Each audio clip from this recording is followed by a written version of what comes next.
21장. 다윗은 길을 떠나고 요나단은 성읍으로 돌아갔다. 다윗은 노베에 있는 제사장 아히멜렉에게 갔다. 아히멜렉이 나가서 다윗을 맞으며 크게 놀랐다. 일행도 없이 혼자 오다니 대체 무슨 일입니까? 다윗은 제사장 아히멜렉에게 대답했다.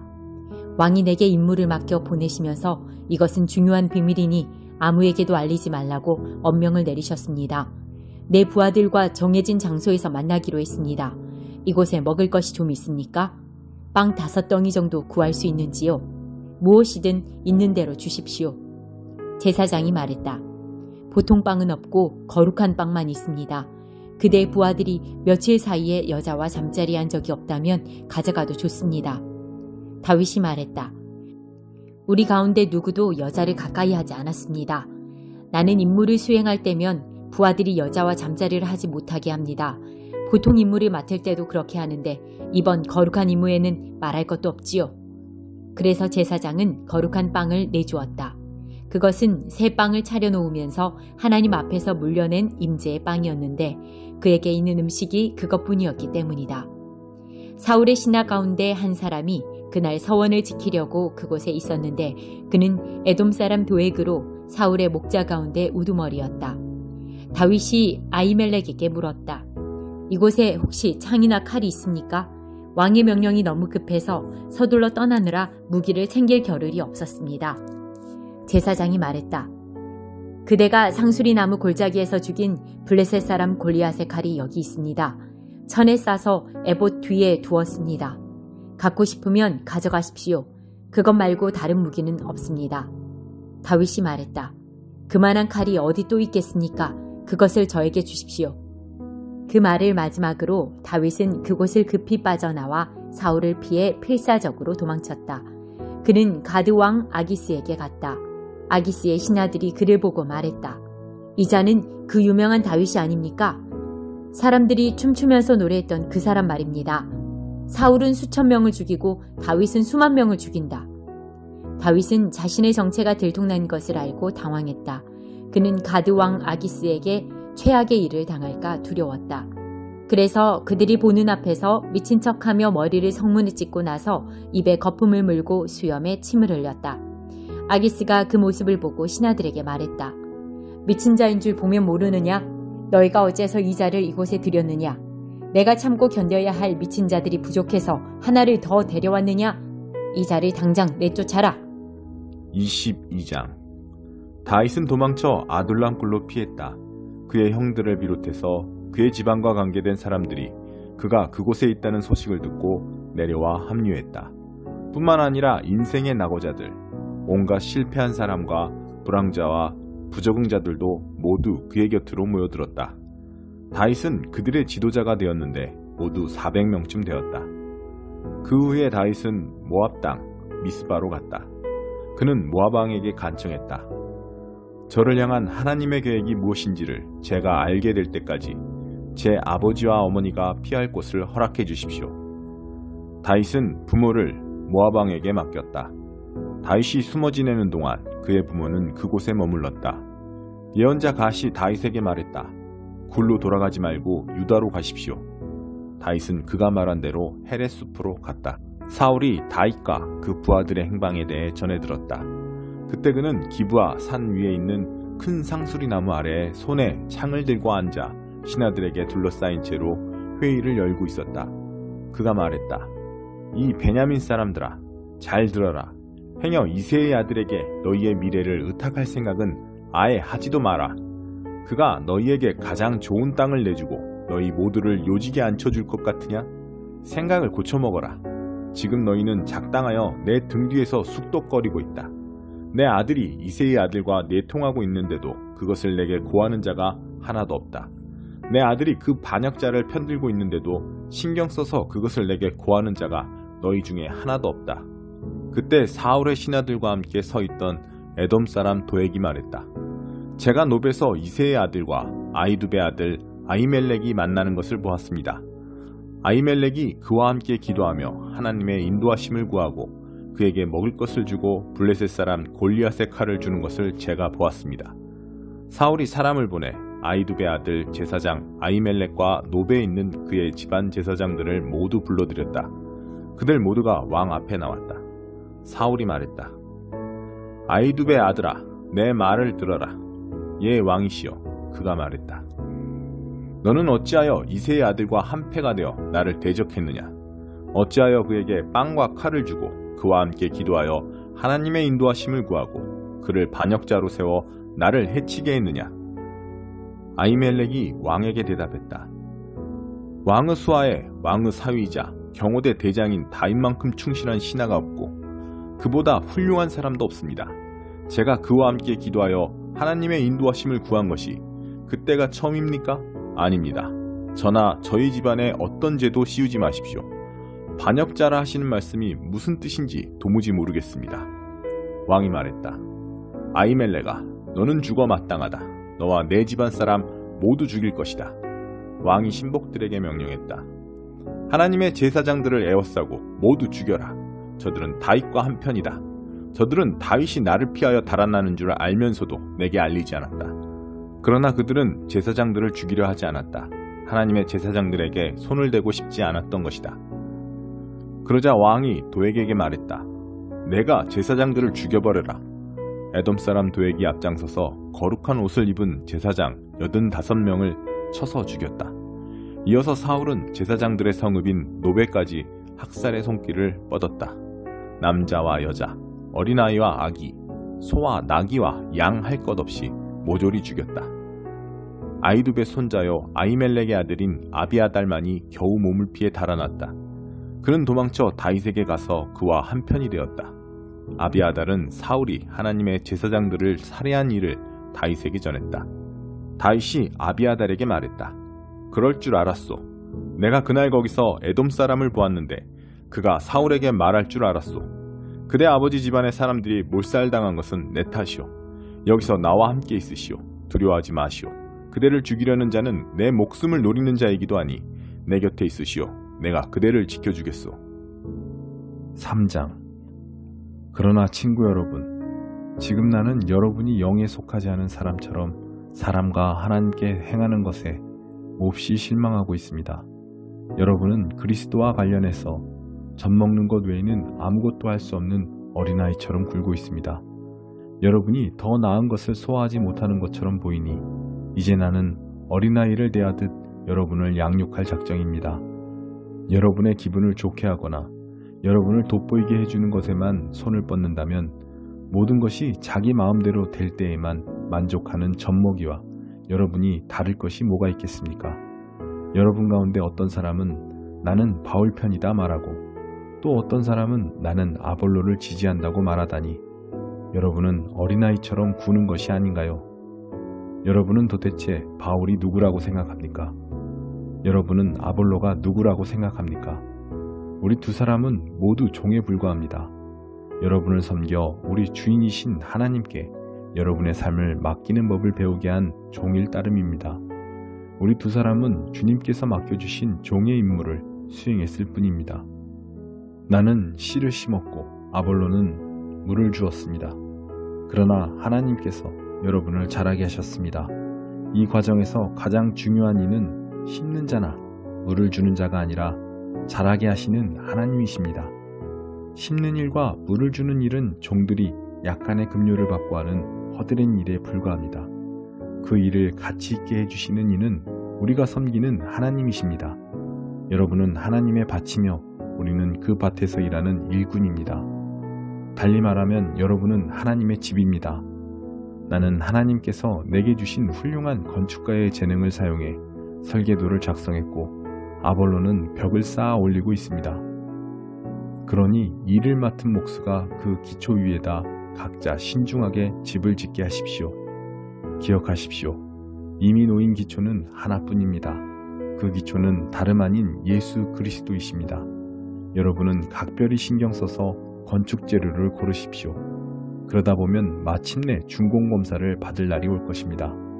여러분이 값싸거나 부실한 재료를 쓴다면 다 드러나고 말 것입니다. 준공검사는 철저하고 엄격하게 이루어질 것입니다. 어느 것 하나 대충 넘어가는 일이 없을 것입니다. 여러분이 지은 것이 검사를 통과하면 잘된 일입니다. 그러나 검사에 통과하지 못하면 여러분이 지은 것을 뜯어내고 다시 시작해야 할 것입니다. 여러분은 뜯기지 않고 살아남겠지만 간신히 살아남을 것입니다. 여러분이 하나님의 성전이고 하나님께서 친히 여러분 안에 계시다는 것을 여러분은 알지 못합니까? 여러분도 알다시피 성전을 파괴한 사람은 누구도 검사를 통과할 수 없습니다. 하나님의 성전은 거룩합니다. 여러분이 그 성전임을 잊지 마십시오. 여러분 자신을 속이지 마십시오. 시대의 최신 유행을 따르는 것으로 지혜로운 사람이 될 수 있다고 생각하지 마십시오. 하나님의 바보가 되십시오. 그것만이 참된 지혜에 이르는 길입니다. 이 세상이 영리하다고 하는 것을 하나님은 어리석다고 하십니다. 성경에 이렇게 기록되었습니다. 그분은 똑똑한 자들의 얕은 꾀를 폭로하신다. 주님은 모든 것을 안다고 하는 자들의 연막을 꿰뚫어 보신다. 나는 여러분이 자기 자신을 자랑하거나 다른 누군가를 자랑하는 것을 조금도 듣고 싶지 않습니다. 이미 모든 것이 여러분에게 선물로 주어졌습니다. 바울, 아볼로, 베드로, 세상, 생명, 죽음, 현재, 미래. 이 모든 것이 여러분의 것입니다. 여러분은 하나님과 하나이신 그리스도와 하나가 되는 특권을 받았습니다. 에스겔 1장. 하나님의 보좌. 내 나이 30살이던 해에 나는 포로로 잡혀온 사람들과 함께 그발 강가에서 살고 있었다. 그해 넷째 달 5일에 하늘이 열리고 내게 하나님의 환상이 보였다. 바빌론 땅 그발 강둑에서 부시의 아들 에스겔 제사장에게 하나님의 말씀이 임한 시기는 요야긴 왕이 포로로 잡혀온 지 5년째 되는 달 5일이었다. 그날 하나님의 손이 그에게 임했다. 내가 보니 북쪽에서 거대한 모래 폭풍이 불어오는데 번갯불이 번쩍이는 거대한 구름이 있었다. 그 구름은 청동빛으로 빛나는 거대한 불의 덩어리였다.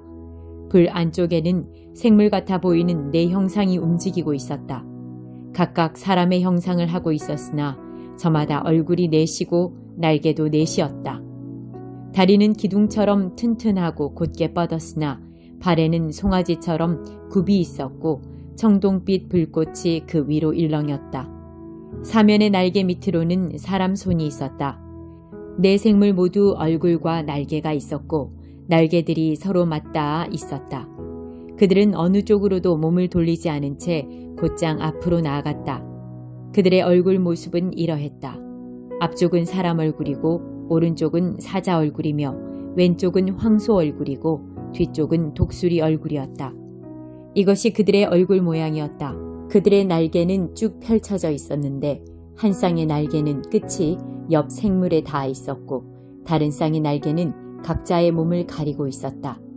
각 생물은 앞으로 곧게 나아갔다.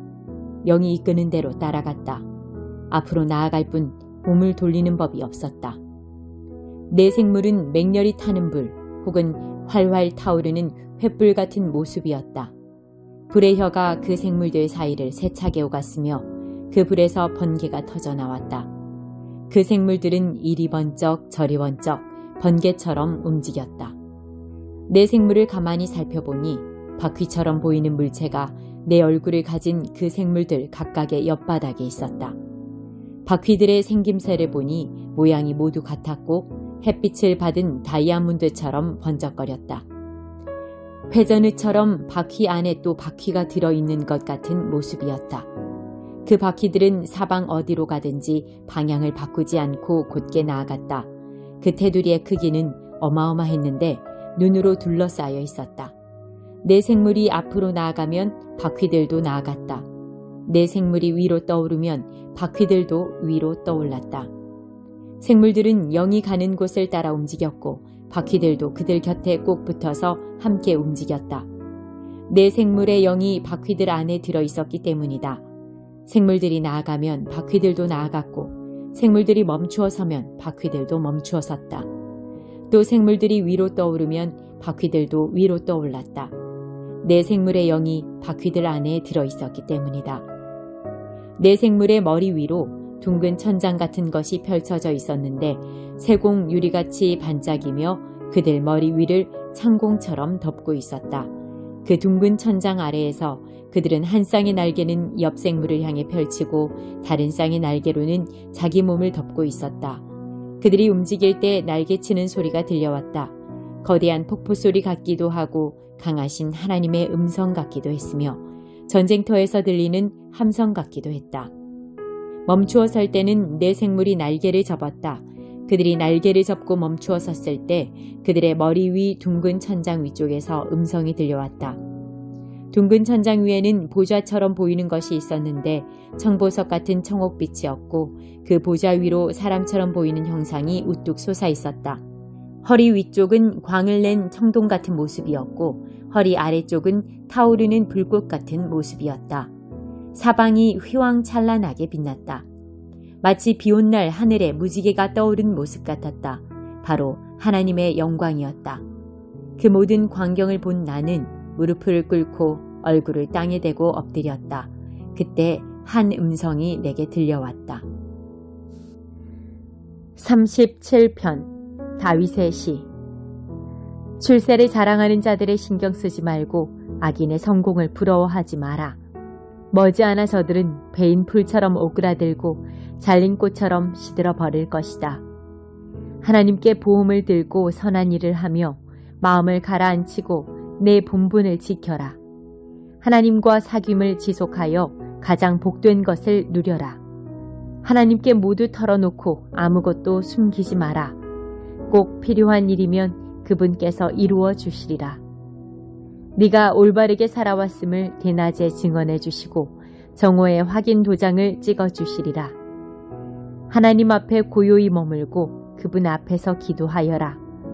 출세의 사다리를 오르는 자들, 남을 미치며 정상에 오르는 자들 때문에 괴로워하지 마라. 노여움을 제어하고 분노를 버려라. 진정하여라. 화내봤자 사태를 악화시킬 뿐 얼마 못 가 사기꾼들은 파산하고 하나님께 투자한 이들이 곧 그 가게를 차지하리라. 악인은 눈 깜짝할 사이에 결단나리니 한때 이름 날리던 사업장에는 아무것도 남지 않으리라. 겸손한 이들이 그리로 들어가 넘겨받고 엄청난 횡재를 만끽하리라. 나쁜 자들은 착한 이들이 싫어 그들을 해코지 하는데 골몰하지만 하나님은 조금도 신경 쓰지 않으신다. 그분께 그들은 싱거운 농담거리에 불과하다. 불량배들이 칼을 휘두르고 허세 부리며 활을 당기는구나. 순진한 이들을 괴롭히고 개와 산책하는 선량한 사람을 강탈하려 드는구나. 저들 바나나 껍질에 미끄러져 그대로 거꾸러지니 연극 속의 우스꽝스러운 악역꼴이다. 때로는 많은 것이 적고 적은 것이 많은 법. 의인 한 사람이 악인 50명보다 낫다. 악인은 도덕적으로 구제불능이지만 의인은 하나님께서 붙드시기 때문이다. 하나님은 선량한 이들을 기억하시니 그들이 하는 일을 쉬 잊지 않으신다. 그들은 불경기에도 고개 숙이지 않고 냉장고가 텅 비어도 배부르리라. 하나님을 얕보는 자들은 결단하리라. 하나님의 원수들은 끝장나리라. 수확철의 포도원처럼 털리고 연기처럼 아무도 모르게 사라지리라. 악인은 꾸기만 하고 갚지 않으나 의인은 베풀고 또 베푼다. 후히 베푸는 이는 마지막에 모든 것을 얻고 인색한 자는 도중에 다 빼앗긴다. 신실한 사람은 하나님과 보조를 맞추며 걷는다. 하나님께서 그 길을 환히 비추시니 그는 행복하다. 그는 넘어져도 오래 주저앉지 않으니 하나님께서 그의 손을 잡아주시기 때문이다. 한때 젊었다가 이제 백발이 되었지만 나는 여태까지 신자가 버림받거나 그 자녀가 길거리를 떠도는 것을 보지 못했다. 그는 날마다 베풀고 꾸어주며 자손들은 그의 자랑이 된다. 악을 버리고 선한 일에 힘쓰되 꾸준히 그리하여라. 하나님은 선한 일을 사랑하시고 자기 벗들을 외면하지 않으신다. 이와 같이 살아라. 그러면 성공할 것이다. 그러나 악한 자들은 버림을 받으리라. 선한 이들은 좋은 땅에 심기고 튼튼히 뿌리를 내린다. 개가 뼈다귀를 핥고 또 핥듯 의인은 지혜를 곱씹고 아름다운 덕을 음미한다. 피를 돌리듯 그의 심장은 하나님 말씀을 온몸에 돌게 하고 그의 발걸음은 고양이처럼 흔들림이 없다. 악인은 의인을 엿보며 그를 죽이려 하지만 하나님께서 경계를 늦추지 않고 의인을 지켜보시니 악인은 의인의 머리카락 한 올 해치지 못하리라. 하나님을 간절히 기다려라. 그 길을 떠나지 마라. 그분께서 무사람이 보는 앞에서 네게 자리를 주시리니 악인이 자리를 잃는 것을 너는 보게 되리라. 나는 악인들이 두꺼비처럼 거만하게 뽐내며 허튼 소리 하는 것을 보았다. 그러나 다음 순간 그들의 모습은 온데간데 없었다. 구멍난 풍선, 바람 빠져 늘어진 거죽만 보일 뿐이다. 온전한 사람을 잘 들여다보고 올곧은 삶을 눈여겨보아라. 힘써 온전함을 이루는 것에 장래가 있다. 고집쟁이는 조만간 버림을 받고 거만한 자들은 막다른 길에 이르리라. 드넓고 자유로운 삶은 하나님이 주시는 것, 하나님께서 그 삶을 보호하시고 안전히 지키신다. 하나님의 도우심으로 우리가 악에서 해방되었으니 그분께 피하면 친히 우리를 구원하신다.